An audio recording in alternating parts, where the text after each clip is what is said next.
What's up everyone, this is Andre from Indie Arts Midwest, and in this video we're going to set up a Gabor alternative. And I discovered this when I went to follow a tutorial and found that the version of Blender that I'm using, which is 4.1, is not updated to the point where it has that particular texture. So I had to go in and make my own. So let's go ahead and get started. The first thing we're going to do is delete everything in the default scene. Then Shift A and add a plane. Next, we're going to scale it up to 8. Keep in mind, do not apply the scale, and we'll see why later. Next, we'll go to the Render tab and select Cycles. And for the feature set, we'll go to Experimental. And I'm going to turn down the max samples for the viewport to 32. Select Denoise. And for render, I'm going to set it to 64 for testing purposes. Then we're just going to pull this up and then jump over to the modifier tab,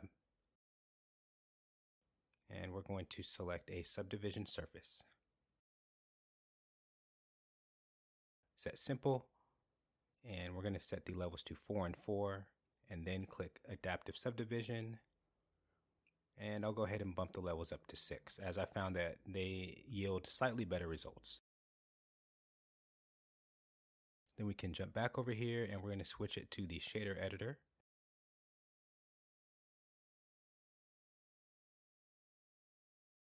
Scroll down, create new, and I'm going to rename this sand. Then we're going to scroll down,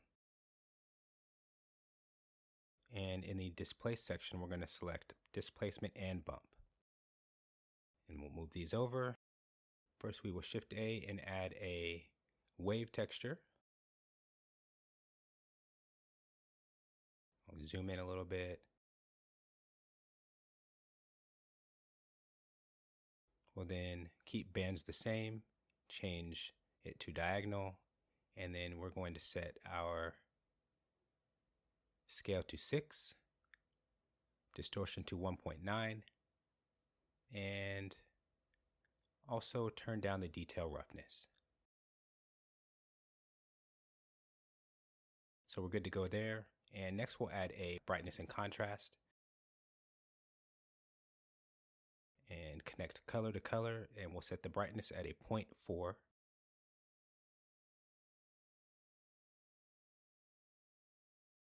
Followed by adding our noise texture. And instead of FBM, we're going to set it to multifractal. The scale will be 7.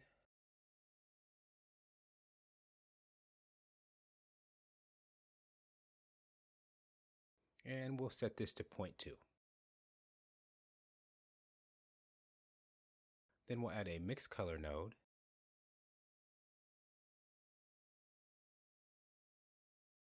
And then connect color to color from the brightness and contrast, and factor to color from the noise texture, and set the factor to 0.675. Then we will Shift A and add a displacement node and connect our result to the height.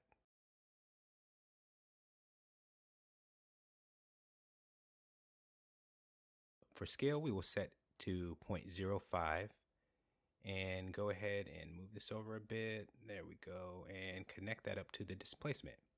Great. Let's take a look at this in render view. As you can see, we got the waviness going here. We're just missing a light source to see it a little better. So I'm going to move it over here. That's all right. I'm just going to bump this up to, let's say 500 watts. And there we go. So I'm going to top view here and just move it over just a bit more so we can see those waves a little better. And there's also a bit of fallout based on where the light is located. So as you can see, we got our waves here. They're looking really good. And as I said before, it's just an alternative. It's not going to function exactly like a Gabor texture, but at the same time, it does give me good amount of control with similar functionality. So if we wanted to increase the scale, that will give us our width of the waves. And then if we mess with the scale of the noise texture, then that kind of controls its random bumpiness as well. And then the mix shader will stretch them out or bring them inward. And if we mess with the scale on our displacement, that will control the height. So we do get that functionality. While it's not exact, you may not have an updated version of Blender. And even if you do and you just want an alternative that is similar, and if we Control A to apply the scale, this is what happens. So don't do that. So I hope you found this short tutorial helpful. Good luck using it in any of your projects. Don't forget to like and subscribe. And as always, thanks for watching.